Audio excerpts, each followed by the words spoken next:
Capítulo 1. A avaliação que Jesus faz do dinheiro. E, estando Jesus assentado defronte da arca do tesouro, observava a maneira como a multidão lançava o dinheiro na arca do tesouro. E muitos ricos depositavam muito. Vindo, porém, uma pobre viúva, depositou 2 pequenas moedas, que valiam 5 réis, e, chamando os seus discípulos, disse-lhes: em verdade vos digo que esta pobre viúva depositou mais do que todos os que depositaram na arca do tesouro, porque todos ali depositaram do que lhe sobejava, mas esta, da sua pobreza, depositou tudo o que tinha, todo o seu sustento. Marcos 12, 41, 44. Em toda a nossa vida religiosa e no nosso estudo da Bíblia é de importância e consequências vitais procurar saber o que Cristo pensava sobre algo. Quais eram as ideias que Jesus tinha sobre um assunto? Não existe um só assunto pelo qual nunca nos devamos sentir afetados ao ponto de não procurarmos palavras pronunciadas por Jesus sobre esse algo para que nos orientem. Neste livro você conhecerá a opinião de Cristo sobre o dinheiro. Saberá exatamente o que pensava ele, para pensar e agir exatamente como ele o faria, o que não é tarefa fácil. Estaremos sob a influência do mundo que nos rodeia, ao ponto de recearmos e não sermos totalmente práticos se pensarmos e agirmos como acreditamos que ele teria pensado e agido. Não tenhamos tal receio, se desejamos de verdade descobrir o que ele pensava. Ele logo nos mostrará o que devemos pensar e também fazer. Basta sermos sinceros em nossa decisão. Quero que Cristo me ensine como devo possuir e usar o dinheiro. Vejamo-lo por um momento sentado à frente da arca do tesouro, olhando como as pessoas depositavam lá suas ofertas. Quando pensamos naquelas questões que envolvem dinheiro na igreja, quando olhamos sem querer para a coleta, relacionamos este ato com Judas, ou com algum diácono interesseiro ou avarento, ou com o tesoureiro ou cobrador de alguma instituição. Mas saibamos que Jesus está atento às ofertas e considera cada donativo a Deus, atribuindo-lhe, consequentemente, um certo valor. No céu tudo é feito assim. Não se faz nenhum donativo para nenhuma parte da obra de Deus, grande ou pequena, que ele não tome nota e lhe dê o devido valor e o abençoe se merecer essa bênção, ou o premie quando lhe aprouver, aqui ou na eternidade. Ele está na disposição, até mesmo aqui na terra, de fazer saber a qualquer coração que o desejar, precisamente tudo quanto pensa de nossas ofertas. Dar dinheiro faz parte de nossa vida religiosa e Cristo nos orienta através da sua palavra e se interessa nisso. Procuremos descobrir então, o que existe nas Escrituras que nos possa ensinar sobre este assunto. 1. As ofertas. Uma prova segura do caráter de quem dá no mundo. O dinheiro é um padrão ou um certo critério de valor. É difícil expressar tudo o que o dinheiro significa para nós. É o símbolo do trabalho, da atividade, do talento. É com frequência uma amostra da bênção de Deus para com esforços diligentes. É o equivalente a uma grande parte de tudo quanto se pode ter ao serviço da mente e do corpo, da propriedade, do conforto ou do luxo, da influência e poder. Não é de estranhar que o mundo o ame, procure adquiri-lo, e com frequência, lhe rende adoração. Não é de admirar que seja o padrão de todos os valores, não apenas para coisas materiais, como também do próprio homem, que o homem seja frequentemente medido pelo dinheiro que possui ou não. Sem dúvida que, embora sob um princípio diferente, o homem é julgado não apenas pelo seu dinheiro no reino deste mundo, como também no reino dos céus o será com toda certeza. O mundo se questiona: Quanto é que este indivíduo tem? Cristo pergunta: como será que este homem usa o que tem? O mundo pensa, sobretudo, em ganhar dinheiro. Cristo, na melhor forma de vir a dá-lo. E quando um homem dá, o mundo ainda pergunta: quanto dá? Cristo pergunta: como deu? O mundo leva em conta o dinheiro e sua quantidade. Cristo, o homem que dá e seus motivos. Isto pode ser visto na história da viúva pobre. Muitos que eram ricos davam grandes quantias, mas faziam-no do que lhes sobrava. Não precisavam fazer nenhum sacrifício para poderem dar.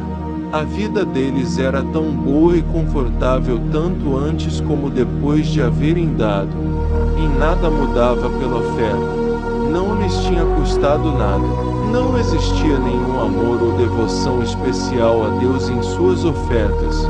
Apenas faziam parte de uma religião fácil e tradicional. A viúva doou 2 moedinhas. Tirou do seu próprio sustento aquilo que deu. Deu tudo a Deus, sem reservas, sem nada reter. Deu tudo. Como é diferente nosso critério para julgar as coisas de Cristo. Nós perguntamos quanto um indivíduo dá. Cristo pergunta quanto lhe resta. Nós olhamos a oferta. Cristo pergunta se a oferta foi um sacrifício.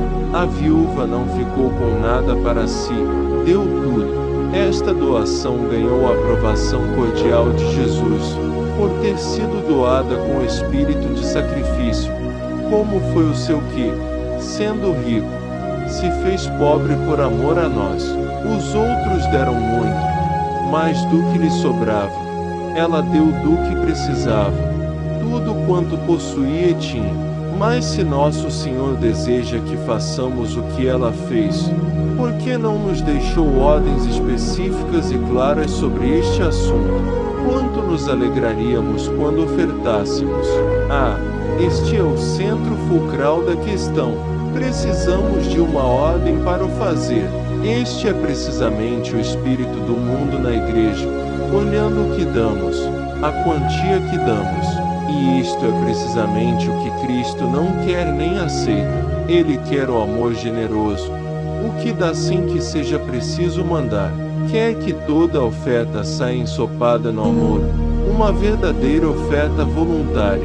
Se desejas a aprovação do Mestre, como a viúva pobre conseguiu, lembra-te de uma coisa: precisas colocar tudo a seus pés, colocar tudo à sua disposição. E isto, como sendo a expressão espontânea de um amor que, como o de Maria, não pode dar pouco, porque amo todas as minhas ofertas voluntárias. Que prova de caráter! Senhor Jesus, dá-me a graça para te amar de tal modo que eu possa saber como tenho de dar. 2. As ofertas. Um grande meio de obter graças. Cristo chamou seus discípulos para que escutassem o que ele tinha a dizer-lhes sobre as ofertas que estavam contemplando, para orientá-los e a nós também. Se temos o desejo de escutar de verdade o que Jesus diz, nossas ofertas terão mais influência na nossa obtenção de graças do que agora.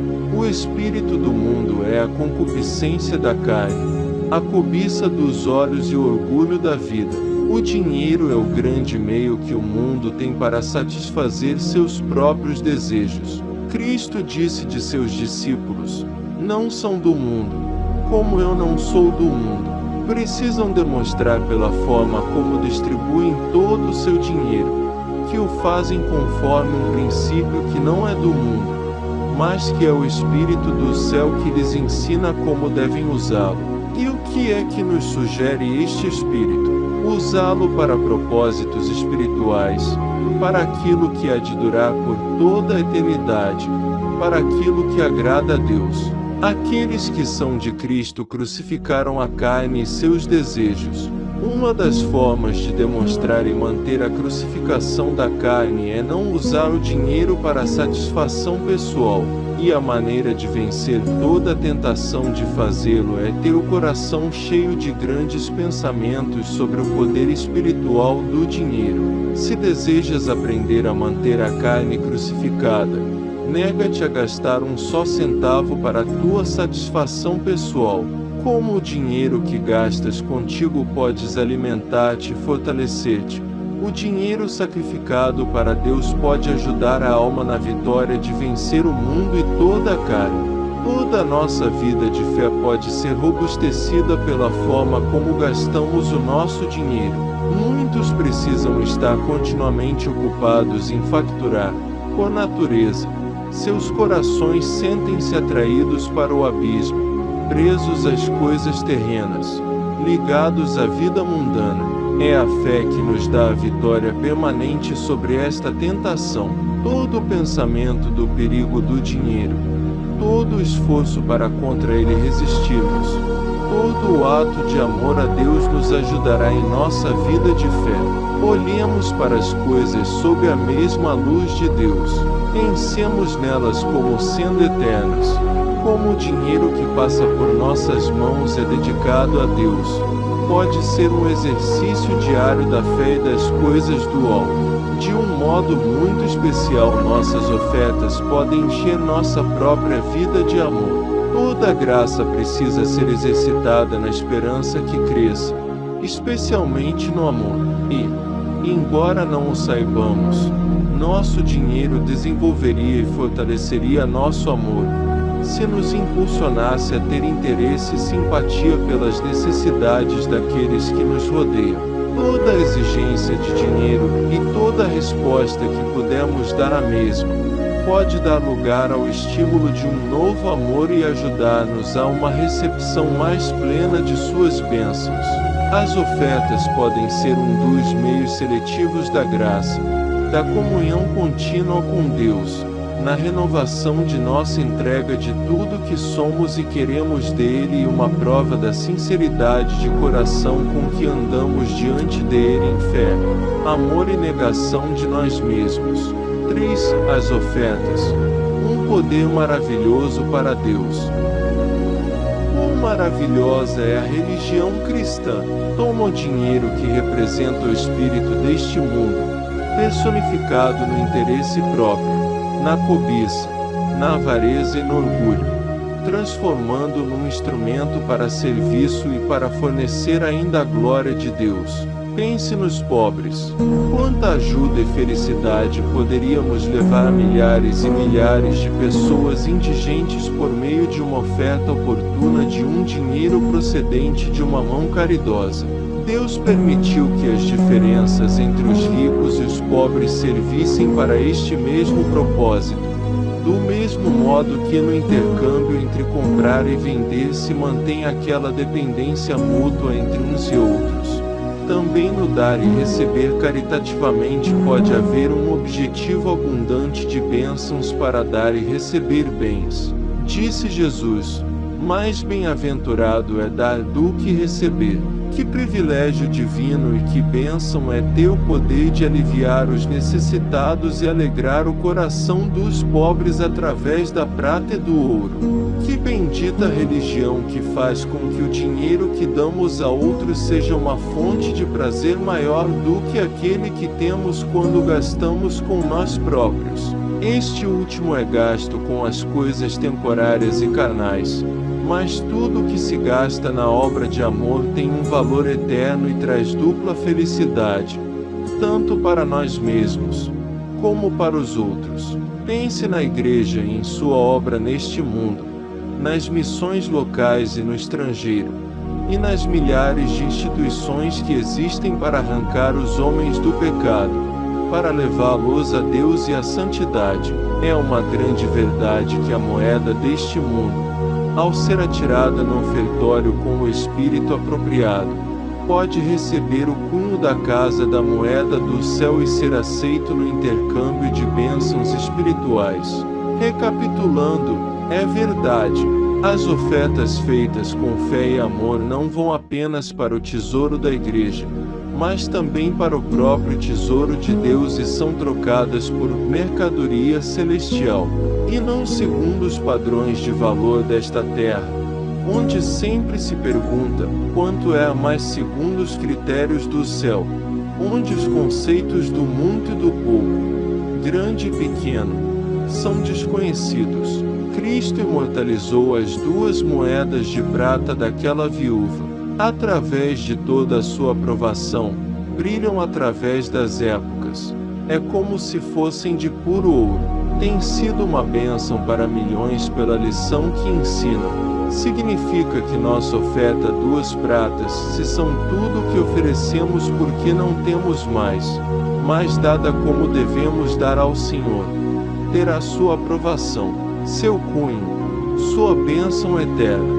Se dedicássemos mais tempo a pensar com calma, para que o Espírito Santo nos mostrasse nosso Senhor na casa da moeda celestial, colocando seu selo em roda da oferta que fosse verdadeira, usando-a para seu reino apenas, com certeza nossas moedas começariam a reluzir com mais brilho e nós diríamos: quanto menos gastar comigo mesmo e mais com o Senhor, mais rico serei. E assim entenderíamos como a viúva se tornou mais rica com sua oferta e sua graça do que muitos que tinham mais posses do que ela. O mais rico é quem dá tudo o que pode. 4. As ofertas. Uma ajuda permanente à escalada ao céu. Sabemos que frequentemente o Senhor Jesus disse isto mesmo em muitas das suas parábolas. Na do mordomo infiel diz: fazei amigos para vós mesmos através das riquezas injustas, para que quando tenhais que deixá-las, vos recebam nas moradas eternas. Na parábola dos talentos diz: devias ter posto o dinheiro. O servo que não tinha usado seu talento, perdeu tudo. Na parábola das ovelhas e dos cabritos, os que cuidaram dos necessitados e desvalidos em seu nome são os que ouviram a palavra. Vinde, abençoados de meu Pai. Não podemos comprar o céu com dinheiro ou obras, mas em nossas ofertas voltadas para o céu, podemos provar e cultivar o amor de Cristo, o amor aos homens e a devoção à obra de Deus. Vinde, abençoados de meu Pai, herdai o reino. Levará em conta o dinheiro verdadeiramente destinado a Cristo e à sua obra. Nossas ofertas devem preparar-nos para o céu e não afastar-nos dele. Quantos dariam de boa vontade qualquer quantia para adquirir o céu e a santidade? O dinheiro não pode conseguir isso, mas se soubessem como o dinheiro pode ajudar maravilhosamente no caminho da santidade e do céu. O dinheiro entregue em espírito de sacrifício, de amor, de fé em Ele, que tudo pagou, nos dá uma recompensa abundante e eterna. Dia após dia, dá, do modo que Ele abençoa e pede. Isso te ajudará a trazer o céu para mais perto de ti e ajudará a levar-te para mais perto do céu também. O Cristo que estava sentado à frente da arca do tesouro é o meu Cristo.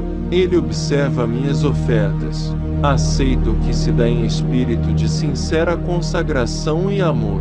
Cristo ensina seus discípulos a julgar enquanto Ele mesmo julga as coisas. Ele me ensinará a dar.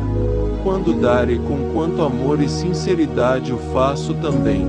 O que mais desejo vir a aprender com Ele é que o dinheiro que causa tantas tentações e pecado, aflição e condenação eterna, ao ser recebido, administrado e posto aos pés de Jesus, o Senhor do tesouro, passa a ser um dos canais escolhidos por Deus para agraciar a mim mesmo e aos outros. Nisto também somos mais que vencedores, por intermédio de aquele que nos amou. Senhor, recebe tua igreja em sua pobreza, dando-nos a todos o espírito da viúva pobre. Capítulo 2. O Espírito Santo e o dinheiro. No dia de Pentecostes, Quando o Espírito Santo desceu e se colocou entre os homens, ocupou-se do controle de suas vidas. Não podiam fazer ou ser nada sem a sua inspiração e orientação. Em tudo teriam que ser movidos e dirigidos, viver e ter seu ser no Espírito, para serem totalmente espirituais. Daí aconteceu que suas possessões e propriedades, seu dinheiro e suas terras, tudo ficou sujeito a essa mesma regra. Assim como seus ganhos e seus gastos ficaram regulados por princípios até então desconhecidos. Nos capítulos iniciais dos Atos dos Apóstolos, achamos mais que uma prova desta capacidade do Espírito Santo que tudo alcança, para guiar-nos na própria distribuição do dinheiro que ganhamos e para dele fazer seu próprio julgamento. Se, como cristão, quero saber quanto e de que forma devo dar, tenho que aprender qual é o ensinamento do Espírito Santo a respeito da posição que o dinheiro deve ter na vida do cristão e na da igreja. A primeira lição é: o Espírito Santo toma posse do próprio dinheiro, e todos os que acreditavam estavam unidos, e tudo que cada um tinha era possuído em comum por todos. Vendiam suas fazendas e seus bens e distribuíam os ganhos por todos, segundo a necessidade de cada. Atos 2, 44, 45. E ainda em Atos 4, 34. E não havia nenhum necessitado entre eles, porque todos quantos eram possuidores de campos ou de casas, vendendo-as, traziam o preço do que vendiam e o punham aos pés dos apóstolos, sem nenhuma ordem ou mandamento, apenas no gozo do Espírito Santo, no gozo do amor que ele havia derramado em seus corações, no gozo dos tesouros celestiais que agora os tornava ricos de modo espontâneo. Eles se desprendiam de suas posses e as colocavam à disposição do Senhor e de seus servos. Teria sido estranho se as coisas tivessem sido de outro modo, o que seria uma terrível perda para a igreja. O dinheiro é o grande símbolo do poder e da felicidade deste mundo, um de seus ídolos proeminentes, o qual tem o poder de afastar os próprios homens de Deus. Nunca cessa a tentação, mundanismo a que os cristãos estão expostos no seu dia a dia. A salvação não seria plena se não fornecesse uma libertação total do poder do dinheiro. A história de Pentecostes nos assegura que o Espírito Santo, quando chega em sua plenitude ao nosso coração, as posses materiais perdem seu lugar e o dinheiro somente é valorizado como meio de demonstrar nosso amor ao Senhor apenas, prestando ajuda ao nosso próximo. O fogo do céu que acha e consome um homem sobre o altar, também acha o dinheiro e o torna o ouro do altar, santificando-o para o Senhor exclusivamente. Encontramos aqui o verdadeiro segredo do ofertar cristão. A motivação da vida cristã é regozijar-se no Espírito Santo. Como é grande a falta deste elemento em nosso hábito de dar. O costume, o exemplo, o motivo, a persuasão humana, a noção do dever e o sentimento da necessidade que nos rodeiam, tem mais a ver com nossas ofertas do que o poder e o amor do Espírito. Não é que aquilo que mencionamos não seja necessário. O Espírito Santo faz uso de todos estes elementos de nossa natureza quando nos estimula a dar. Há uma grande necessidade de inculcar princípios e estabelecer hábitos de dar. Mas precisamos compreender que tudo isto é apenas o lado humano e não é o suficiente se quisermos dar, na medida e no espírito em que façam de toda a oferta um sacrifício bem visto por Deus e uma bênção para nossas próprias almas. O segredo do verdadeiro dar é a alegria de andar na vontade do Senhor. A queixa da igreja referente à grande necessidade de mais dinheiro para a obra de Deus, quanto à grande desproporção entre o que o povo de Deus gasta consigo e o que dedica a ele, é de caráter universal. As súplicas de muitos servos de Deus que trabalham entre os pobres e os abandonados são, com frequência, desesperantes. Precisamos levar a sério esta solene lição. Está uma simples prova do pouco que o poder do Espírito Santo é conhecido pelos crentes. Oremos com maior fervor para que toda a nossa vida possa ser vivida no regozijo do Espírito de Deus, uma vida entregue de modo absoluto a Ele e a seu reino, para que tudo o que dermos seja um sacrifício espiritual, por intermédio de Jesus Cristo. A segunda lição pentecostal sobre o dinheiro acha-se em Et. 3. E Pedro disse: Não tenho prata nem ouro, mas o que tenho te dou. Em nome de Jesus Cristo de Nazaré, levanta-te e anda. Por aqui se vê que o Espírito Santo prescinde do dinheiro. Nossa primeira lição foi: a Igreja de Pentecostes precisa de dinheiro para a sua obra. O Espírito de Pentecostes proporciona dinheiro. O dinheiro pode ser ao mesmo tempo uma prova segura da poderosa obra do Espírito e um meio bendito para abrir caminho a uma ação ainda mais ampla.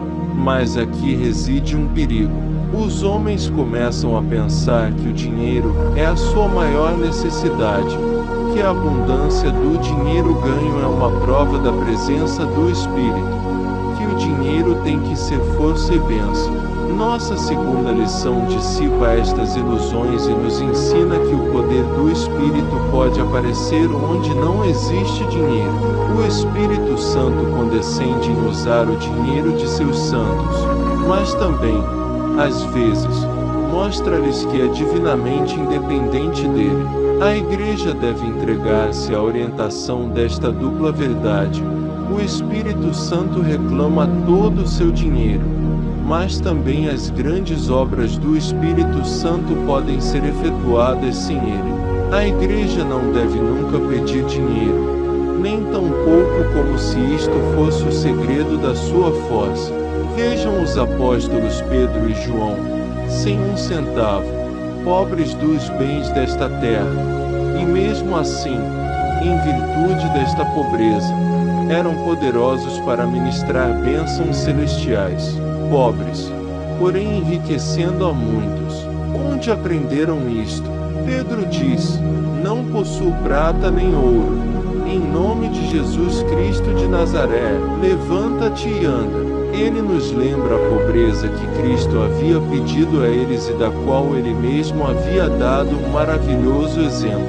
Por meio desta santa pobreza, o Espírito vem demonstrar aos homens que uma vida de perfeita confiança no Pai proporciona riquezas celestiais independentes dos bens terrenos e que a pobreza terrena é mais adequada a reter e a distribuir os tesouros eternos pelos que os possuem.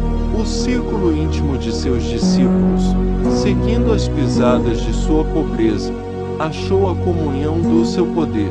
O apóstolo Paulo tinha aprendido a mesma lição por intermédio do Espírito Santo.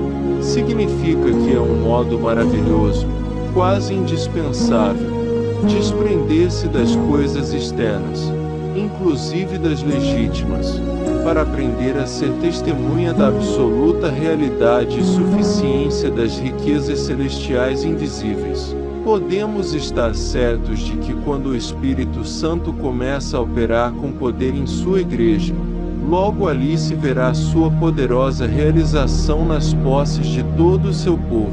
Alguns se tornarão pobres havendo dado, mas considerando com viva fé o valor imensurável à herança celestial e o júbilo fervoroso que o Espírito lhes juntamente com ela. E alguns que são pobres, passando grande necessidade pela obra que fazem por Deus, aprenderam a cultivar mais plenamente de que não tenho prata nem ouro, e somente podem dar o que possuem.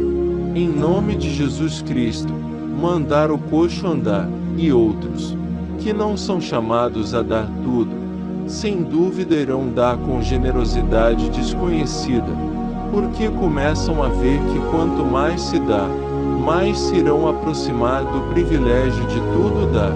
E podemos ver a igreja dando de bom grado em abundância, e mesmo assim, não confiando nem por um momento em seu dinheiro, mas honrando ao máximo aqueles que possuem a graça e a força de serem seguidores de Jesus Cristo na sua pobreza. Nossa terceira lição é: o Espírito Santo põe o dinheiro à prova. Nem todo o dinheiro que oferecemos, inclusive em períodos em que o Santo Espírito se move com poder, é dado sob sua inspiração, mas tudo é dado sob sua santa supervisão, e de vez em quando, revelará ao coração que se rende sinceramente a Ele, no que pode estar equivocado ou nele faltar ainda.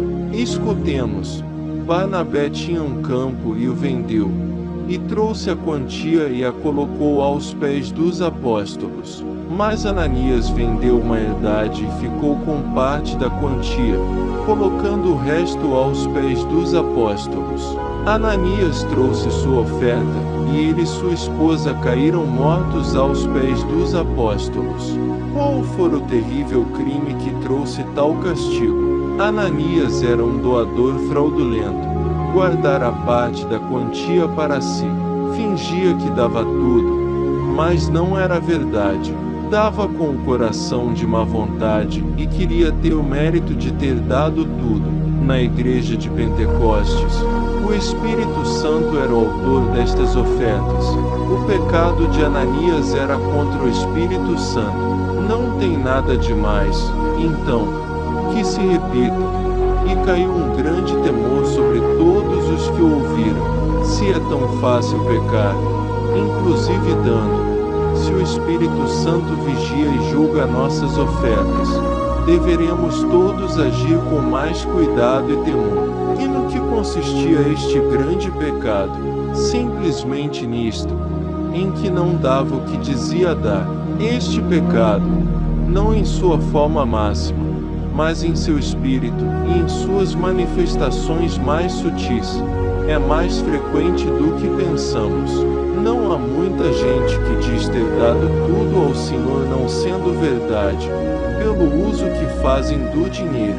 Não há muita gente que diz que todo o seu dinheiro é do Senhor e que o administram como mordomos para dispor dele segundo ele manda. E que apesar disto, na hora de usá-lo na obra de Deus, em comparação com o que gastam consigo mesmos ou juntando para o futuro, demonstram que esta mordomia não é senão um outro nome para a mesma avareza e riqueza de sempre, sem ser exatamente culpado do pecado de Judas, de Caifás ou de Pilatos na crucificação de Nosso Senhor. Um crente pode até estar próximo deles pelo Espírito com que age. Assim, então, podemos ofender o Espírito Santo, inclusive quando estamos condenando o pecado de Ananias, quando cedemos ao Espírito em que este agiu, retendo parte do que professava dar a Deus. Não existe nada, salvo temermos a nós mesmos e a sincera renúncia a todas as nossas opiniões e argumentos sobre quanto podemos possuir e quanto podemos dar, sob o exame e a direção do Espírito Santo que possa salvar-nos deste perigo. Nossas ofertas devem ser feitas à luz do Espírito Santo, se são para serem feitas também sob seu domínio. E o que foi que levou Ananias a este pecado? Provavelmente foi o exemplo de Barnabé e o desejo de não ser menos do que o outro. Ah, quanta atenção prestamos ao que os outros esperam de nós! Pensamos mais no julgamento dos homens do que no julgamento de Deus, e esquecemos que nossas ofertas são contabilizadas por Deus somente segundo o que dá o coração. É o doador contente o que é aprovado por Ele. Quanto já fez a igreja para fomentar o espírito mundano que valoriza as doações pelo que elas são à vista dos homens, esquecendo que elas são para aquele que esquadrinha o coração? Que o Espírito Santo nos ensine a fazer de cada oferta parte de uma vida de consagração a Deus. Isto não é possível até estarmos cheios do Espírito. E isto pode acontecer, pois Deus nos encherá de seu próprio Espírito. Há ainda uma quarta lição que não é menos necessária nem menos exemplar que a de Ananias 7.8:19. O Espírito Santo rechaça o dinheiro. Simão lhes ofereceu dinheiro dizendo: dai-me também a mim este poder, que a qualquer a quem eu impuser as mãos, receba o Espírito Santo. Mas Pedro lhe respondeu: o teu dinheiro pereça contigo, uma vez que tu te persuadiste de que o dom de Deus se podia adquirir com dinheiro. A intenção de ganhar poder ou influência na Igreja de Deus, por meio do dinheiro, leva à perdição.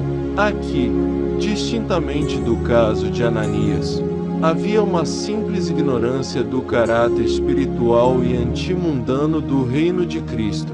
Como Simão entendia pouco dos homens com quem lidava.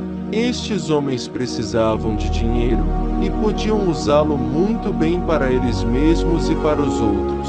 Mas o Espírito Santo, com os poderes e tesouros do mundo invisível, tinha tomado tal possessão deles e os havia feito entender que o dinheiro não valia nada.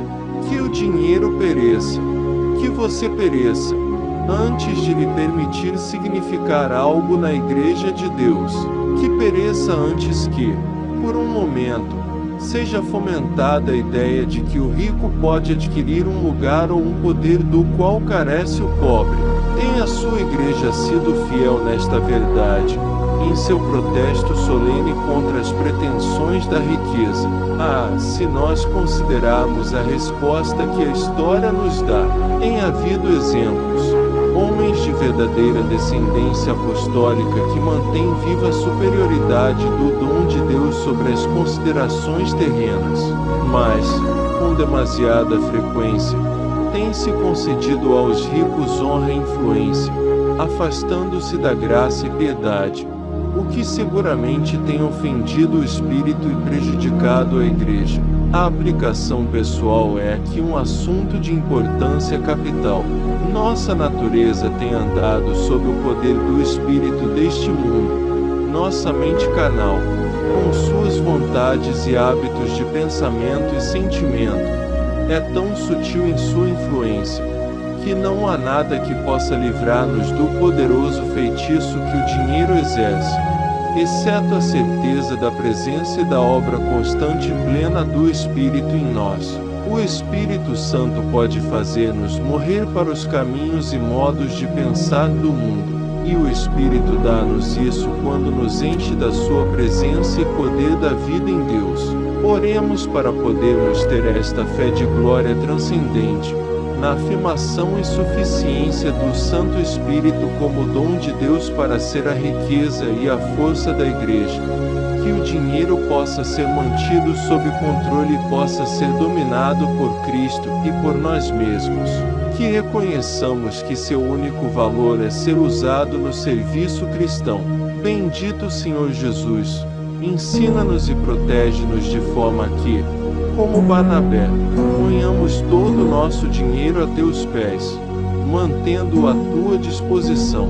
Ensina-nos e protege-nos para que, como Pedro, possamos rejubilar-nos na pobreza que nos levará a pôr à prova nossa confiança no poder do teu Espírito.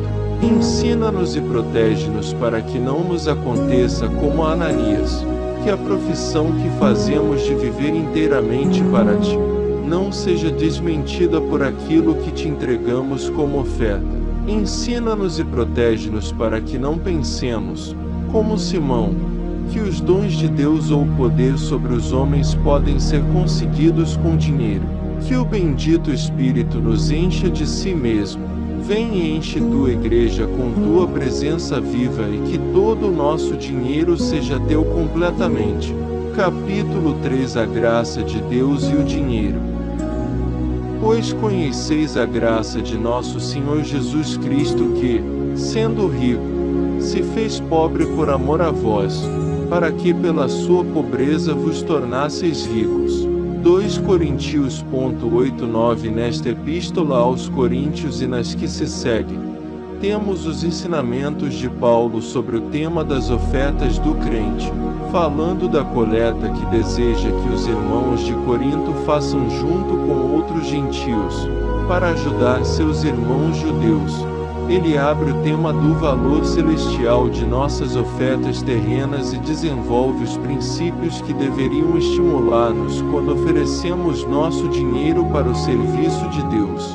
Ele o faz especialmente quando cita o exemplo dos irmãos da Macedônia e a abundância das riquezas em sua generosidade, e os apresenta como testemunhos válidos, para sempre, do que pode fazer a graça de Deus, para transformar uma coleta de dinheiro numa ocasião de profundo regozijo, a revelação da verdadeira semelhança a Cristo e de abundantes graças e glória a Deus.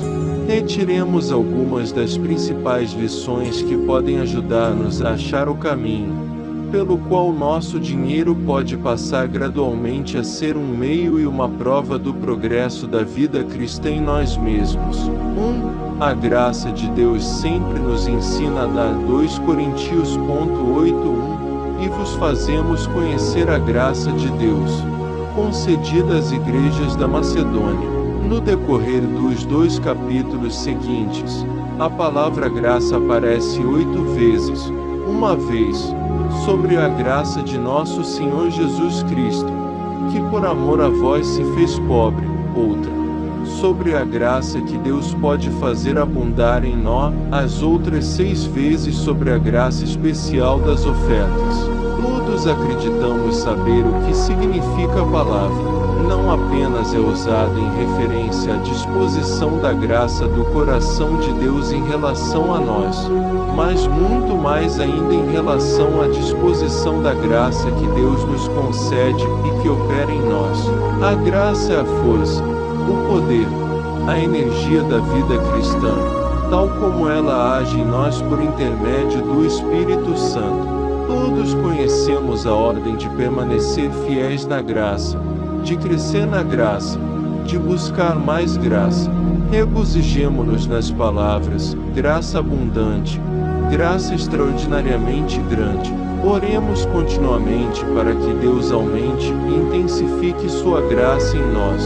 Já conhecemos a lei da vida cristã, que não se pode conhecer ou aumentar a graça verdadeiramente, senão realizando-a como obra. Aprendamos agora que o uso do nosso dinheiro em favor de outros é um dos meios pelo qual se pode expressar e robustecer esta graça. A razão do porquê é clara.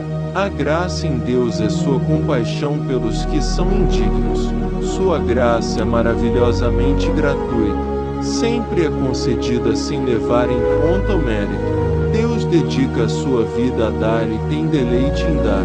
E, quando sua graça entra no coração, não se pode mudar sua natureza, seja em Deus ou no homem. A graça ama e se regozija em dar, oferecer, e a graça ensina ao homem a considerar isto como o valor principal do dinheiro, do poder. Como faz Deus, para fazer o bem, para poder enriquecer a outros, ainda que seja à custa do próprio empobrecimento. Aprendamos as lições. Se temos a graça de Deus em nós, ela se mostrará no que oferecemos aos outros. Se queremos uma nova graça, temos que exercitar a que já temos, dando, e em tudo o que dermos. Devemos fazê-lo estando conscientes que é a graça de Deus que opera em nós. 2. A graça de Deus nos ensina a dar generosamente, porque no meio de muita prova de tribulação, manifestaram abundância de alegria e a profunda pobreza deles superabundou em grande riqueza por sua generosidade. Que exemplo para nós! Que prova do poder da graça! Estes novos convertidos, gentios da Macedônia, ficam sabendo da necessidade de seus irmãos judeus em Jerusalém, homens desconhecidos e menosprezados, e logo se dispõem a compartilhar com eles o que possuem. De própria iniciativa, dão além de suas possibilidades, pois Paulo se recusa a aceitar seus donativos, precisam rogar-lhe muito para que Paulo aceite. No meio de sua extrema pobreza, abundaram em riquezas por sua generosidade. É digno de nota que haja mais generosidade nos pobres do que nos ricos. É como se os pobres não se apegassem com tanta avidez ao que têm. Desprendem-se mais facilmente das coisas. A ilusão da riqueza ainda não os possuiu e endureceu. Aprenderam a confiar em Deus quanto ao dia seguinte.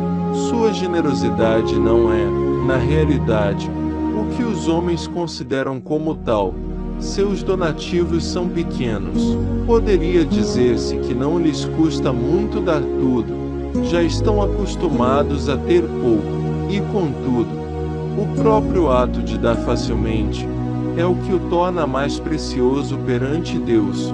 Mostra sua vontade de dar, como uma criança que ainda não aprendeu a acumular e a guardar. O caminho de Deus em seu reinado da graça sobre a terra é sempre feito de baixo para cima. Nem muitos sábios nem muitos nobres chamou Deus. Ele escolheu o fraco do mundo para envergonhar o forte. E assim, escolheu os pobres deste mundo, que dão da sua pobreza, para ensinar aos ricos o que é generosidade. Deram conforme suas possibilidades e ainda além delas, pedindo-nos com muita súplica que lhes concedêssemos o privilégio de participar neste serviço para os santos. Se este espírito prevalecesse em nossas igrejas e as pessoas de posses moderadas ou grandes se pautassem pelos pobres em seus padrões de dar e o exemplo dos macedônios passasse a ser a lei da generosidade cristã, que recursos teríamos disponíveis a serviço do reino? 3. A graça de Deus ensina a dar alegremente, a abundância de alegria e a profunda pobreza deles superabundaram em grande riqueza por sua generosidade. Versículo 2. Na vida cristã a alegria é um indicador de saúde e de boa vontade. Não é uma experiência ocasional. É a prova permanente da presença do regozijo e do amor do Salvador. Devem caracterizar-se pelo júbilo que o mundo não pode tirar-nos, não só em nossa vida devocional, como também em nossos deveres diários e momentos de tribulação, e assim, inspirando nossas ofertas, fazendo que o dar nosso dinheiro seja um sacrifício de alegria e ação de graças, e dando alegremente passa a ser uma nova fonte de alegria em nós, como uma participação no júbilo de aquele que disse: mais bem-aventurado é dar do que receber. A bem-aventurança de dar. Quem dera que os homens compreendessem que este é um caminho de regozijo incessante, dando continuamente, como Deus vive para dar. Dizia-se do dia em que se traziam os donativos ao templo. Então o povo se alegrava, porque com bondoso coração ofereciam voluntariamente ao Senhor. E o rei Davi também se regozijava com grande júbilo. Este é um contentamento que pode acompanhar-nos ao longo de toda a vida, dia após dia, entregando sem cessar nossas ofertas de dinheiro e nossas vidas ao serviço dos que nos rodeiam. Deus colocou o instinto da felicidade dentro de cada uma de suas criaturas. Não podem, no mínimo, deixar de se sentirem atraídas para o que lhes proporciona felicidade. Enchamos nosso coração de fé na alegria de dar, e essa alegria fará o apelo às ofertas, tanto para ricos como para pobres. Um dos privilégios mais apreciados para nós mesmos será a verdade de que a abundância de sua alegria e sua extrema pobreza superabundaram em grande riqueza por sua generosidade. 4. A graça de Deus faz com que nossas ofertas sejam parte da nossa entrega ao Senhor. Paulo fala sobre dar. Versículo 5. Primeiramente deram-se a si mesmos ao Senhor. Nesta frase temos uma das expressões mais belas sobre o que é necessário para a salvação e daquilo em que consiste a salvação. O homem que se entregou ao Senhor faz tudo o que nosso Senhor nos pede. Tudo mais ele o fará. A expressão não se encontra em nenhuma outra parte da Escritura. Ela é devida ao fato de Paulo falar do assunto dessa coleta. Ele nos diz que dar dinheiro não terá nenhum valor, a menos que, primeiro, nos entreguemos a nós mesmos. Que todas as nossas ofertas sejam a renovação e continuação de um primeiro grande ato de entrega pessoal.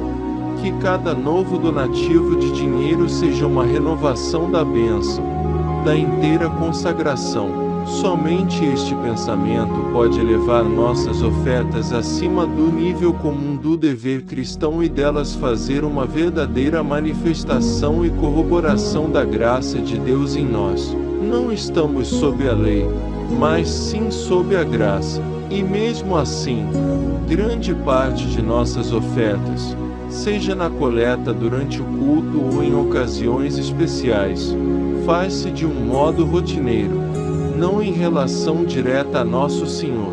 Uma vida verdadeiramente consagrada é uma vida vivida momento após momento em seu amor. É isto que nos trará o que parece tão difícil: dar sempre com o espírito apropriado e como um ato de adoração. É isto que fará que a abundância de nosso júbilo nos encha de riquezas por nossa generosidade. 5. A graça de Deus faz com que nossas ofertas sejam parte da vida que se assemelha à de Cristo. V9. Porque já conheceis a graça de nosso Senhor Jesus Cristo, que por amor a vós, sendo rico, se fez pobre, para que vós fosseis enriquecidos com a sua pobreza. Cada ramo e cada folha deste carvalho majestoso tem sua origem na mesma raiz da qual sai o tronco. A vida do menor galho é a mesma que a do maior ramo. Nós somos ramos em Cristo, a videira viva. Temos a mesma vida que vive e opera em Ele. Como é necessário conhecermos bem o que é a sua vida para que possamos dar a Ele de modo inteligente e voluntário. Aqui temos exposta uma das raízes mais profundas. Por amor a vós, sendo rico, se fez pobre, para que vós fosseis enriquecidos por sua pobreza. Para nos enriquecer e bem dizer se fez pobre. Foi por isso que se satisfez tanto com a oferta da viúva. Seu donativo estava na mesma medida do seu. Deu tudo o que tinha. Esta é a vida e a graça que procura agir em nós. Não há outro exemplo no qual se possa moldar nossa vida à semelhança da de Cristo. Porque já conheceis a graça de nosso Senhor Jesus Cristo, que por amor a vós se fez pobre. Quão pouco sabiam os cristãos macedônios que, na sua profunda pobreza e nas riquezas de sua generosidade, dando muito além das suas possibilidades, estavam colocando em prática o que o Espírito e a graça de Jesus efetivava e operava dentro deles. Nós mal poderíamos esperar que o simples donativo desta pobre gente passasse a ser o texto de um ensinamento tão elevado, tão santo, tão penetrante. Como precisamos orar para que o Espírito Santo possa senhorar-se de nossas bolsas e de nossas posses, para que a graça de nossas ofertas se dê num grau verdadeiramente reconhecível, como reflexo de nosso Senhor. E como necessitamos de levar nossas ofertas à cruz, buscando o poder da morte de Cristo, para este mundo e suas posses, como nosso poder. E assim, faremos a outros ricos com a nossa pobreza e nossa vida será um pouco semelhante à de Paulo, pobre, porém enriquecendo a muitos. 6. A graça de Deus opera em nos não só o querer mas também o fazer. Versículo 10. E neste particular vos dou minha opinião, porque isto é o que vos convém, pois começastes antes, não só fazê-lo como também a desejá-lo. Desde o ano passado, todos sabemos o abismo que existe, com frequência, na vida do cristão, entre o querer e o fazer. Isto também acontece quando ofertamos. Quantos desejam que chegue o dia em que tenham mais, para assim poderem dar mais? E, no entanto, este desejo, esta vontade imaginada de dar mais, engana-os e se faz passar como se tratasse de uma generosidade atuante. Quantos há que possuem os meios e a intenção de serem generosos e, contudo, vacilam, e o grande donativo que iriam fazer em sua vida ou deixar em testamento nunca se realiza?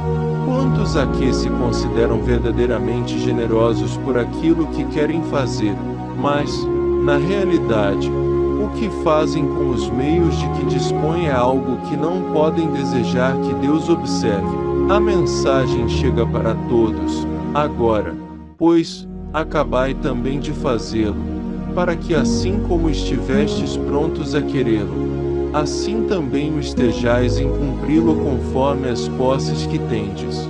Porque é Deus que opera em nós tanto o querer como o fazer. Cuidemos para que não o estorvemos em nenhuma esfera devido à incredulidade ou à desobediência, acabando por ficar apenas no querer sem passar ao fazer.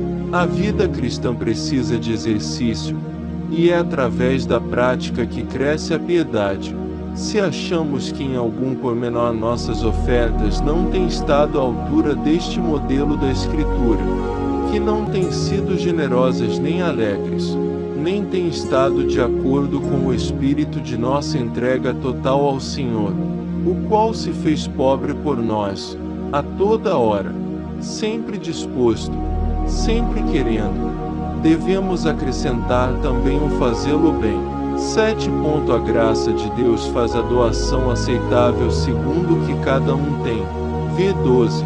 Porque se o desejo de dar já existe, será aceito segundo o que cada um tem e não segundo o que não tem.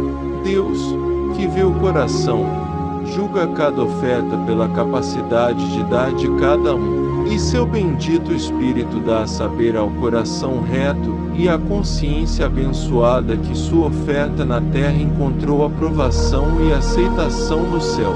Deus teve o cuidado de ensinar-nos isto mesmo em sua palavra de todas as formas possíveis. Todos os juízos do mundo a respeito do valor das ofertas tornam-se o contrários no céu. O amor que dá generosamente segundo o que tem é correspondido pelo amor do Pai lá de cima. Procuremos redimir nossas ofertas de tudo o que é vil e mesquinho, assegurando-nos de que sejam aceitáveis. Recusemos dar o que não nos parecer satisfatório. Façamos uma pausa e alegremo-nos quando Deus nos chama a dar, e seu Espírito nos ensinará quanto devemos dar e como. Vindo a nós o profundo júbilo de dar, o sinal do Espírito de que o Pai está contente. 8. A graça de Deus, proveniente da oferta, tem como resultado a verdadeira unidade e igualdade de todos os santos. Versículo 13. Porque não digo isto para que haja para outros abastança e para vós aperto, mas para que ao mesmo tempo, com igualdade, a vossa abundância supra a escassez deles, para que também a abundância deles supra a vossa necessidade, para que haja igualdade, como está escrito: aquele que recolheu muito, não lhe sobrou, e ao que pouco recolheu, não lhe faltou. Este é outro raio de luz celeste nesta chamada para uma coleta. O dinheiro passará a ser um laço de união ligando os cristãos de Jerusalém aos de Corinto. São um. Tal como Israel era um só povo, quando recolhiam o maná, o fraco e o forte tinham de fazê-lo em comum, para que todos participassem por igual no corpo de Cristo. Deus permite riquezas e pobreza. Deus concede seus dons com uma só mão, parecendo desigual, para que nosso amor possa ter o alto privilégio de restaurar a igualdade. A necessidade de alguns nos impele ao amor, a ajuda e a bênção de dar aos outros, e em outras ocasiões, ou em diferentes esferas, quem precisa de ajuda somos nós que havíamos ajudado antes. Tudo está tão bem ordenado que o amor terá ocasião para agir e terá a oportunidade de cultivar e demonstrar o Espírito de Cristo. Que sugestões e que possibilidades existem nas necessidades do mundo, para todo o povo de Deus poder demonstrar que o plano de Deus é o mesmo dele, para que possa haver igualdade, e que o espírito de natureza egoísta por parte de alguns, que possuem maiores privilégios, seja eliminado pela cruz. Na filantropia e nas missões é preciso que todos os santos façam tudo o que puderem, segundo o seu poder e até além de seu poder, à vista do mundo pagão. Ó, que apelo à igualdade, para que compartilhemos com eles o que Deus nos dá. Que novo valor, eterno e inimaginável, adquire o dinheiro quando alguém o dá aos que carecem, pela abundância do que ele tem em Cristo. Não temos lugar aqui para continuar com as lições que prosseguem no capítulo 9. Vou só relembrar o seguinte, que aquele que dá, que dê em abundância e não em escassez, para que possa ter uma maior recompensa. Versículo 6. Que aquele que dá, que o faça com alegria e não de má vontade.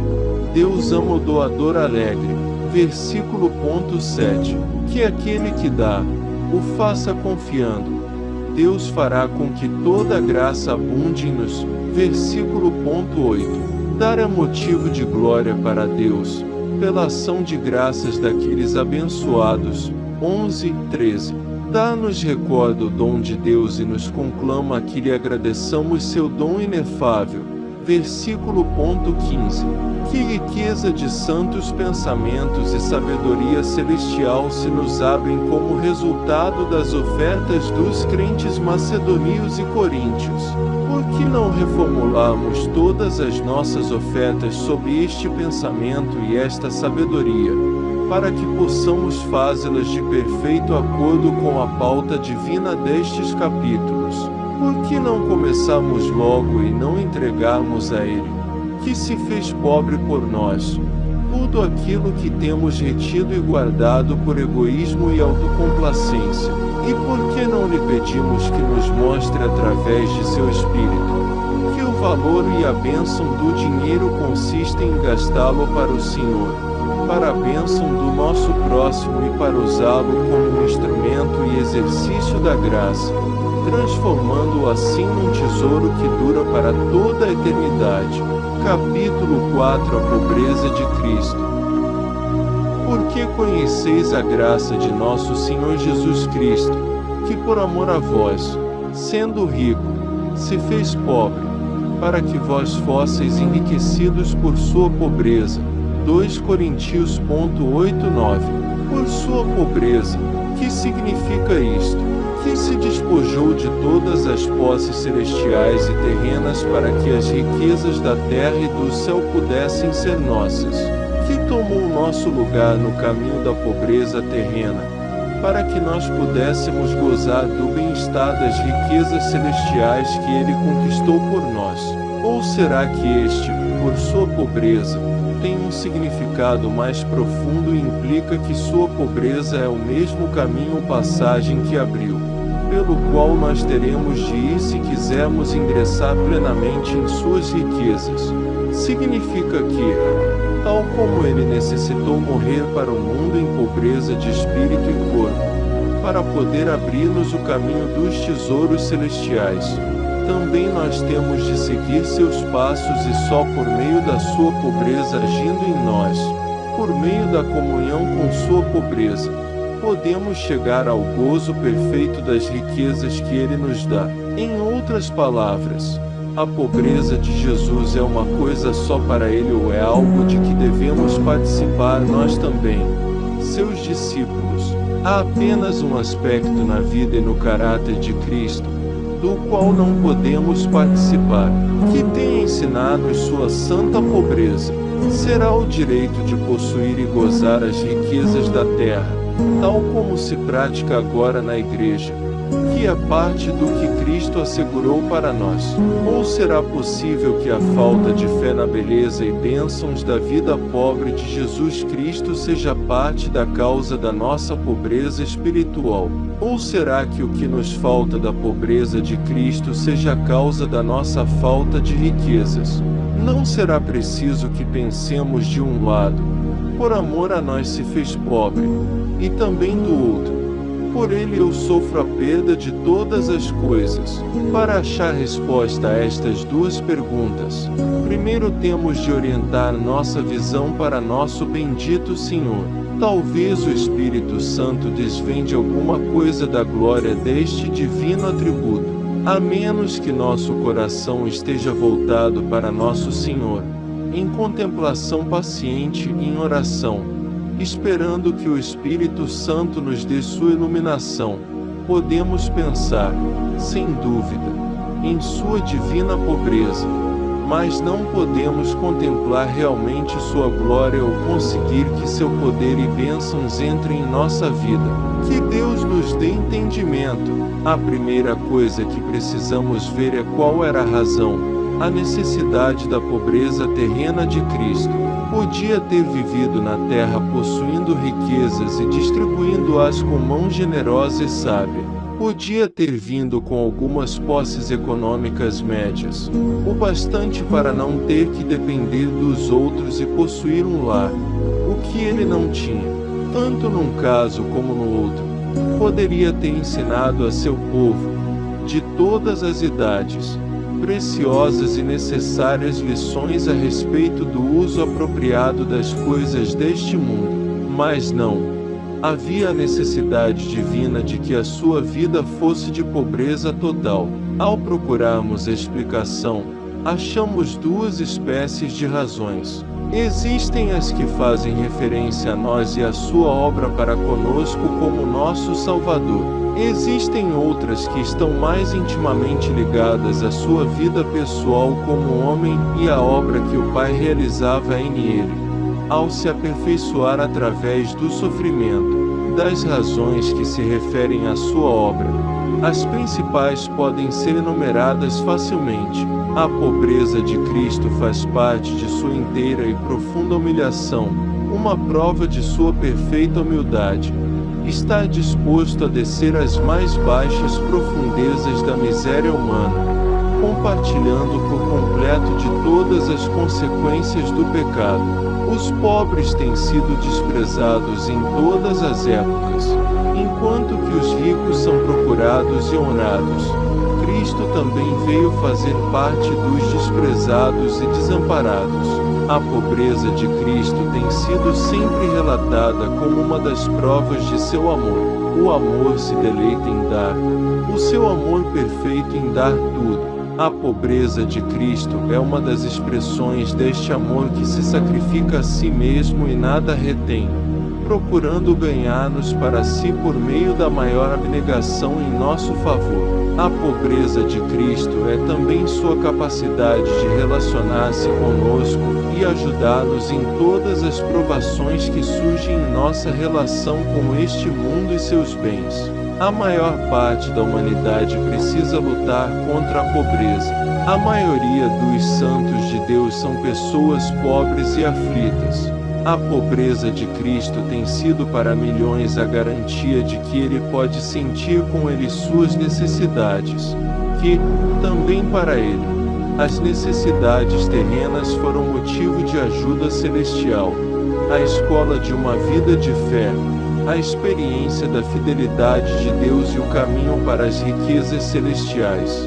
A pobreza de Cristo é a arma e a prova da sua completa vitória sobre o mundo. Como nosso Redentor, demonstrou com sua pobreza que seu reino não é deste mundo, que do mesmo modo que não temia as ameaças ou a própria morte, também não poderia ser tentado a buscar ajuda nas riquezas ou forças terrenas.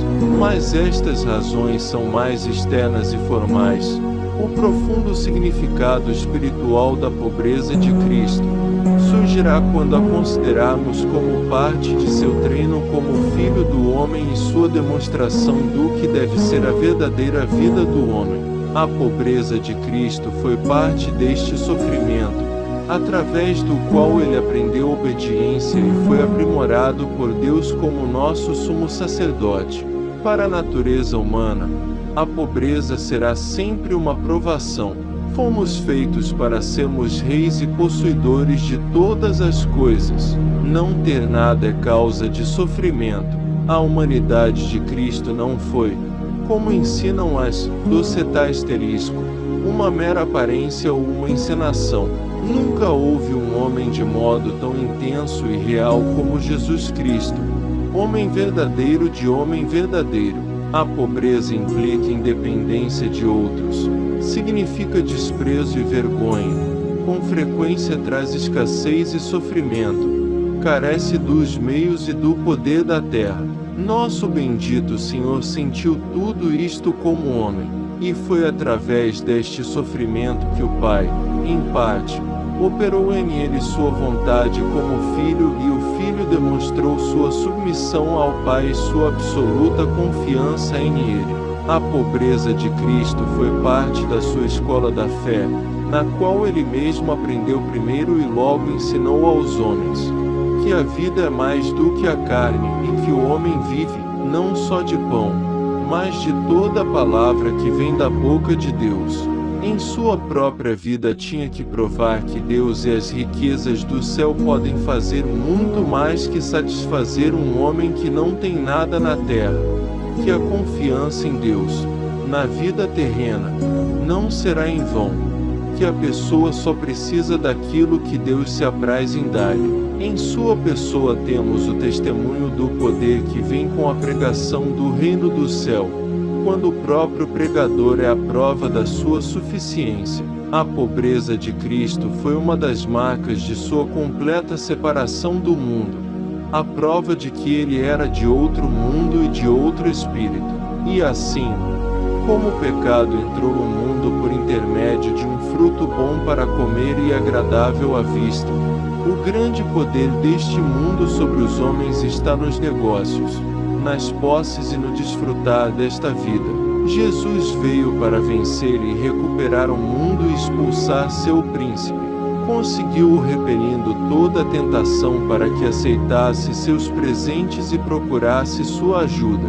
Neste protesto contra o espírito mundano, seus prazeres e a confiança no aparente, a pobreza de Cristo foi um dos elementos principais. Cristo venceu o mundo, primeiro nas tentações, por intermédio das quais seu príncipe tentava fazê-lo cair numa armadilha. Por conseguinte, através disso exercer seu poder sobre nós. A pobreza de Cristo não foi, portanto, um mero acidente ou uma circunstância externa. Foi um elemento essencial da sua perfeita e santa vida, um grande segredo do seu poder para vencer e salvar, seu caminho para a glória de Deus. Queremos saber qual é nossa parte na pobreza de Cristo, até onde temos que seguir seu exemplo. Estudemos, então, o que Cristo ensinou a seus discípulos: segui-me, vinde após mim e eu vos farei pescadores de homens. Chamou-os para participarem com ele em sua vida pobre e sem lar, num estado de dependência dos cuidados de Deus e da bondade dos homens. Usou expressões fortes mais de uma vez, tais como ter de abandonar tudo, renunciar a tudo, perder tudo, e eles o entenderam. Isso fica patente, porque abandonaram suas redes e hábitos e lhe disseram pela boca de Pedro: nós abandonamos tudo e te seguimos. O apelo de Cristo para o seguirem parece que se explica como sendo uma chamada ao arrependimento e à salvação, mas não é este o caso. Os princípios implícitos nesse apelo têm sua aplicação universal, mas para expô-los e colocá-los em vigor de verdade, primeiro é de grande importância compreender o significado desse apelo na sua intenção original. Cristo escolheu para si um punhado de homens que iriam viver com ele na maior confraternização, em conformidade com a sua vida e sob sua direta orientação. Estas três condições eram indispensáveis para que recebessem o Espírito Santo, para poderem ser verdadeiras testemunhas suas e da vida que ele havia vivido e que desejava repartir com os homens. Para eles, assim como para ele, a entrega e renúncia a toda a propriedade e a aceitação do estado de pobreza era, de modo claro, uma condição e um meio sem o qual não podia haver a plena posse das riquezas celestiais, devendo ter um poder tão grande que convencesse os homens de seu valor. Com Paulo parece que o caso era algo diferente, sem nenhuma ordem expressa, ao menos que se saiba. O Espírito do Mestre se apoderou dele e fez o mundo das coisas eternas tão real e glorioso para ele, que seu poder de rejeição fez desaparecer toda a ideia de riquezas ou de posição. Paulo aprendeu a dar, como ninguém houvera feito antes, aquilo que deve ter sido a vida mais íntima do bendito Senhor, nas suas próprias palavras. Como pobres, mas enriquecendo a muitos, como não tendo nada, mas possuindo tudo, e nessa vida maravilhosa, como em seus escritos, demonstra que valor dá ao testemunho a respeito das coisas eternas, quando esse testemunho pode exemplificar com sua própria experiência a infinita satisfação que podem dar as riquezas invisíveis. Em Paulo, como em Cristo, a pobreza era uma consequência natural de toda uma paixão consumidora e fez dele um canal pelo qual o poder invisível podia fluir plena e livremente. É o caso do aumento de riqueza e poder mundanos e de uma correspondente perda do dom celestial que lhe havia sido confiado, e que lhe permitia dar bênção às nações. O confronto no meio do Estado apostólico vem claramente à luz com a história que se conta de um dos papas. Quando Tomás de Aquino visitou Roma pela primeira vez, expressou seu assombro ante toda a riqueza que viu. O Papa disse-lhe: "Não podemos mais dizer, não tenho prata nem ouro." A resposta foi: "E certamente também não diremos, mas o que tenho te dou. No nome de Jesus Cristo de Nazaré, levanta-te e anda." A pobreza terrena e o poder celestial tinham estado aliados intimamente. Com um, desapareceu o outro. Através de épocas sucessivas foi crescendo a convicção de que só por intermédio de um retorno à pobreza podiam romper-se os laços com este mundo e conseguir-se outra vez as bênçãos do céu. E mais de uma vã tentativa foi feita para dar à pobreza um lugar na pregação e na prática da igreja, tal como havia sido nos dias de Pentecostes. Algumas vezes, os esforços de homens santos conseguiram êxitos temporários, mas sempre voltou a fazer-se sentir o terrível poder do grande inimigo, o amor ao mundo. Houve várias razões para esta falha.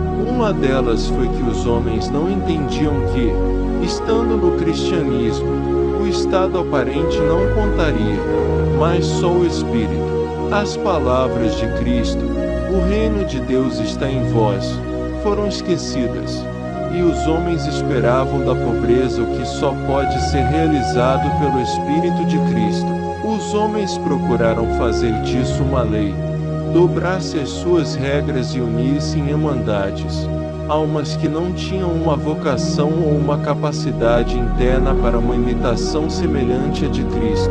A Igreja procurou investir na pobreza com o manto de uma santidade peculiar, por meio da sua doutrina dos conselhos de perfeição, oferecer uma recompensa por tão alta perfeição. Ensinava que, embora os mandamentos do Evangelho fossem dever de todos, havia certos atos ou modos de vida que ficavam a critério do discípulo. Não era uma obrigação incontestável. Seguir estes conselhos era mais que simples obediência. Era um ato além dos limites da obrigação, portanto, tinha um mérito especial. A partir disto cresceu a doutrina do poder da Igreja para dispensar ou distribuir o excesso de mérito dos santos àqueles que careciam dele. E, em alguns casos, a pobreza passou a ser somente uma nova fonte de autossatisfação, fazendo um pacto com a riqueza e lançando sua sombra obscura e mortal sobre aqueles a quem prometia salvar. No tempo da Reforma, A pobreza havia chegado a ser tão profanada como parte do grande sistema do mal que os reformadores tinham de combater que, ao jogarem fora todos aqueles erros, jogaram fora com eles também parte da verdade. Desde aqueles tempos, parece que a nossa teologia protestante nunca se interessou em indagar qual lugar, qual significado e qual poder Cristo e o apóstolo deram realmente à pobreza em seus ensinamentos e em sua prática, inclusive em nossos dias, quando Deus ainda está recolhendo muitos testemunhos imbuídos da bênção de renunciar a tudo confiando em Ele e de não possuir nada para possuí-lo mais plenamente. Mal se pode dizer que a Igreja tem achado a exata expressão da sua fé no espírito da pobreza de Cristo, como o poder com o qual há de se contar como um dos dons que Ele concede a alguns de seus seguidores. Vê-se que há bastante dificuldade ao tentarem formular o ensinamento da Escritura de modo a que coincida com os pontos de vista dos crentes evangélicos. Já falei antes dos horrores relacionados ao ensinamento dos conselhos de perfeição, e mesmo assim, havia um fundo de verdade também naquele ensinamento. O erro era dizer que a maior semelhança a Cristo não era uma questão de dever, mas de opção. A Escritura diz: o que sabe fazer o bem e não o faz, está pecando. Onde quer que conheçamos a vontade de Deus, temos que obedecê-la. O erro poderia ter sido evitado se houvesse prestado atenção às diferenças de conhecimento espiritual pelo qual são afetadas nossas percepções de dever. Existe uma diversidade de dons e capacitações, de receptividade e crescimento espiritual, de vocação e de graça, que é o que faz essa diferença, não na obrigação de cada um em procurar a máxima semelhança possível a Cristo, mas na possibilidade de manifestar externamente esta semelhança nas formas que vemos em Cristo. Durante os 3 anos de carreira pública, Cristo entregou sua pessoa e seu tempo à obra dirigida por Deus. Não trabalhou para ganhar a vida, escolheu discípulos que o iriam seguir nisto, deixando de lado todo o trabalho direto para servir ao reino, para ser admitido neste círculo íntimo dos escolhidos. Cristo exigiu algo que não exigia aos outros que só o procuravam em busca de salvação. Estes escolhidos iriam compartilhar com ele sua obra e sua glória do novo reino. Iriam compartilhar com ele sua pobreza, que consistia em não possuir nada neste mundo. Do que dissemos antes fica claro que não pode estabelecer-se nenhuma lei. Não se trata de leis e sim de liberdade, mas precisamos entender devidamente a palavra liberdade. Com demasiada frequência, quando se fala em liberdade cristã, quer-se falar da nossa liberdade quanto a uma restrição excessiva à nossa própria vontade ou aos prazeres do mundo. Seu real significado é precisamente o oposto. O amor pode ser tão livre como podemos ser eu e o mundo para levar tudo a Deus. Em vez de perguntar, até que ponto, como cristão, sou livre para fazer isto ou aquilo, o verdadeiro espírito livre pergunta, quanto sou livre para seguir a Cristo até o mais alto grau? A liberdade com que Cristo nos fez livres nos dá a opção de esquecer tudo e segui-lo numa união com Ele tão íntima quanto possível. Entre os dons e a vocação que Deus ainda dispensa à sua igreja, não haverá pessoas que, por seu espírito, ainda sejam atraídas até esse ponto especial, de levar e mostrar sua imagem. Não precisamos fazer o mesmo que os homens e mulheres que lhes ofertaram coisas, quando ele e seus apóstolos estavam na terra, o que foi prova concreta e prática de que o homem renuncia às suas posses terrenas porque coloca seu coração nos tesouros do céu, e assim podemos contar com Deus para prover-nos das coisas da terra. Entre a confissão universal de mundanismo na igreja e na vida cristã, Não é esta precisamente a contestação que se faz necessária contra as exigências sutis e poderosas que o mundo faz sobre nós, em relação a cada igreja, a cada missão e às obras de beneficência? Pergunta-se: como é que nos países cristãos se gastam milhões e milhões em luxo, quando se gasta tão pouco na obra de Deus? Já se fizeram cálculos sobre o que se poderia fazer se cada cristão fosse apenas moderadamente generoso? Meu grande receio é de que todos esses argumentos não servirão de muito. O socorro há de chegar de uma direção diferente. Foi deste círculo íntimo que ele juntou a seu redor, que Cristo exigiu uma pobreza tão absoluta quanto a sua. É no círculo íntimo dos filhos de Deus, entre aqueles que penetram mais profundamente na compreensão das riquezas da graça e a ela se rendem totalmente, que temos de achar as testemunhas a quem seu espírito ainda pode esperar e robustecer para aguentar em sua pobreza. Ele o fez e faz, em muitos missionários e membros do exército da salvação, em muitos obreiros desconhecidos e humildes. Seu Espírito está realizando este exemplo de sua bendita semelhança. Nos dias em que estamos procurando um avivamento profundo entre os filhos de Deus, Ele ainda nos dará com maior abundância.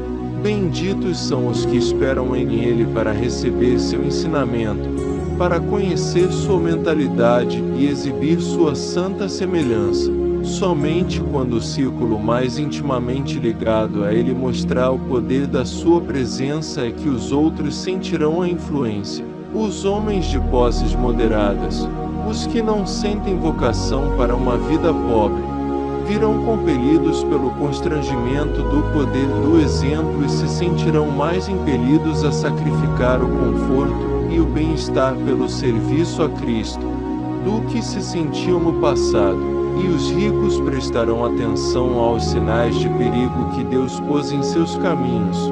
Lucas 18:25, Mateus 6:1-21 e Timóteo 6:9-10-16. E poderão, por meio destes exemplos, se não participar da pobreza de Cristo, ao menos receber ajuda para colocar em seus corações mais intensamente nos tesouros do céu, serem ricos na fé, em boas obras, ricos para Deus e saberem ser herdeiros de Deus, das riquezas da graça e das riquezas de glória, que por meio da sua pobreza possamos ser enriquecidos. Sua pobreza, não só como objeto da nossa fé, mas também como um caso de experiência e comunhão, é o caminho pela qual se ganha a entrada plena em suas riquezas. Apresentemos alguns dos aspectos aparentes da bem-aventurada pobreza de Cristo e da comunhão voluntária que nos concede, que ajuda para a vida espiritual, ajuda a dirigir a alma a Deus e ao invisível, a compreender o absoluto de sua presença e o cuidado com as coisas mais banais da vida cotidiana, a ter confiança em Deus, que move a mola mestra de todos os interesses temporais bem como espirituais. E como não é possível pedir a intervenção direta de Deus para obter a comida de cada dia, se o homem não estiver andando em pleno conhecimento dele, interna e fiel obediência, o resultado é que a pobreza une a alma à vontade de Deus e seus caminhos, pelos laços mais estreitos. As constantes necessidades do corpo, que são, com frequência, grandes obstáculos, passam a ser ajuda maravilhosa para elevar toda a nossa vida à comunhão de Deus e trazer Deus para nós em tudo. Eleva o espírito acima das coisas transitórias e nos ensina a ficarmos contentes em qualquer situação, sempre alegres falando com Deus. Que protesto contra o espírito deste mundo! Não existe nada na vida cristã que seja maior causa de sofrimento do que o mundanismo indescritível que advém dos sobressaltos e das riquezas desta vida. Por intermédio delas o Deus deste mundo exerce seu terrível poder, mesmo que escondido. É a Dalila, em cujo regaço o nazareno escolhido por Deus se torna impotente e adormece. Para despertar e sacudir deste sonho precisa-se algo mais do que pregar, mais do que a atual generosidade cristã, que, em si, implica no pleno gozo de tudo que a abundância pode proporcionar. Existe a necessidade da demonstração do Espírito e do poder de Deus, que torna possível aos homens dar tudo o que é desta terra para poderem possuir mais plenamente, gostar e proclamar a suficiência das riquezas celestiais e a satisfação que elas proporcionam. O protesto contra o espírito deste mundo será a proclamação mais poderosa do reino do céu, a própria evidência da revelação de que o céu pode tornar-se nossa possessão, inclusive agora. Que aproximação isto nos dará da imagem e semelhança de Jesus. Adoremos nosso Senhor na forma de servo, e adoremo-lo como a manifestação mais perfeita possível de humildade e amor divinos. Sua pobreza era uma parte integrante e essencial desta forma de servo em que ele se fez. Em todas as épocas, o amor de alguns os tem impedido de descansar, desejando obter uma semelhança maior ao bendito Senhor. Ele, o exterior e o interior eram vividos em tal harmonia que a fusão das duas coisas não era acidental, uma era a expressão única e perfeita da outra. No corpo de Cristo existe uma grande diversidade de dons. Nem todo o corpo é só olho, ou ouvido, ou língua, de modo que existem alguns que são chamados a manifestar este aspecto da sua personalidade, por amor a seus irmãos e ao mundo. Conservam viva a lembrança desta parte esquecida da sempre bendita encarnação. Benditos aqueles a quem o Espírito Santo faz representantes desta sua maravilhosa graça pela qual, ainda que rico, se fez pobre. Que poder tem esta pobreza de Cristo, que faz aos outros ricos? É por meio desta pobreza que nós nos tornamos ricos. Sua pobreza traz a mesma bênção ao seu povo, na igreja. Muitos que não sentem a chamada ou aqueles a quem, pela providência de Deus, não se lhes permite seguir este ideal, irão sentir-se estimulados e fortificados ao vê-la. Quando alguma testemunha da prova da bênção que é a completa semelhança, os outros que não foram chamados a seguir este caminho, sentem-se impulsionados, no meio das riquezas que possuem, a procurar assemelhar-se a eles em espírito, tanto quanto lhes é permitido.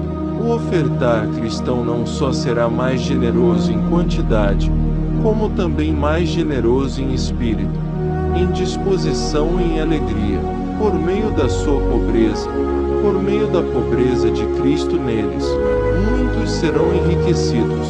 Do mesmo modo que o especialista se dedica somente a um ramo da ciência, por exemplo a medicina, e todos se beneficiam da exclusividade de suas próprias investigações, também por meio daqueles que amam, vivem e manifestam a pobreza de nosso Senhor. A Igreja se enriquece, por intermédio deles. A pobreza de Cristo consegue chegar e entrar no coração de muitos, onde era desconhecida, e se percebe que isto fez parte da sua vitória sobre o mundo e como pode fazer parte da nossa vitória para vencer o mundo, ou seja, a nossa fé. Já disse que nem todos têm a mesma vocação. Como vamos saber qual é a nossa vocação? Podemos permitir facilmente que a ignorância, o preconceito, a própria indulgência, o mundanismo, a sabedoria dos homens, ou a incredulidade nos desviem e impeçam a simplicidade do coração perfeito, e nos seguem para não vermos a luz plena da perfeita vontade de Deus. Vejamos em que posição se pode achar a perfeita segurança e onde podemos contar com a confiança, com a orientação e a aprovação divinas. Não faz muito tempo eu estava ao lado do leito de morte de um servo de Deus, o reverendo Geo Ferguson. o diretor de nosso instituto missionário.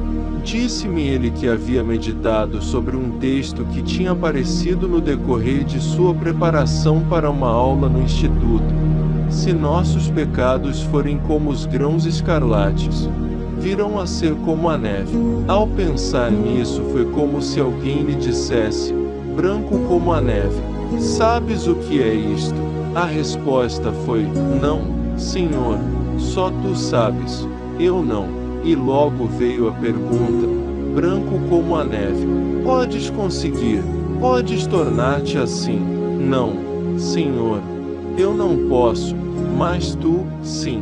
E veio outra pergunta, queres que eu o faça? Sim, Senhor, pela tua graça estou pronto para que faças tudo o que quiseres, ponto. Estas três perguntas sugerem precisamente qual é nosso dever.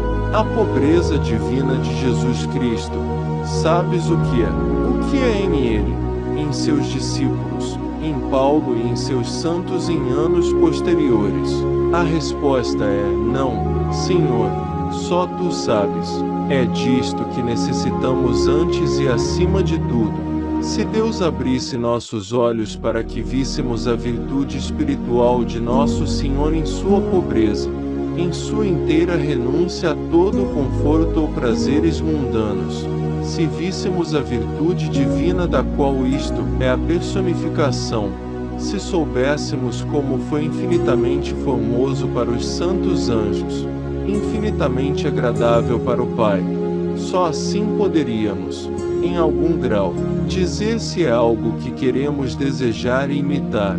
Se víssemos a simplicidade e a grandeza que a semelhança a nosso Senhor traria à nossa vida, diríamos, estive falando do que não entendo. Ó, que Deus me mostrasse também sua glória, por amor a vós. Sendo rico, se fez pobre para que vós fosseis enriquecidos por sua pobreza. Antes de julgar, peça ao Espírito Santo que o faça conhecedor. Depois vem a segunda pergunta, podes consegui-lo? A semelhança de Jesus, podes renunciar ao mundo em favor de Deus e do teu próximo e achar teu júbilo nas riquezas celestiais e na bênção de ser dependente de Deus apenas? Não, Senhor, não posso, mas tu podes. Vem e olha o Filho de Deus e adora-o enquanto pensas.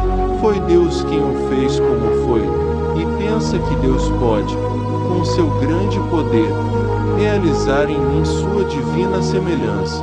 Pede a Deus que te revele por seu Espírito o que é a pobreza de Jesus e que logo opere em ti tanto quanto possas suportar. Fique certo disto. Quanto mais profunda for tua identificação em sua pobreza, mais rico serás. E se a última pergunta vier sondar teu coração, estás disposto a isso? Então, por certo, tua resposta estará pronta. Por tua graça, estou.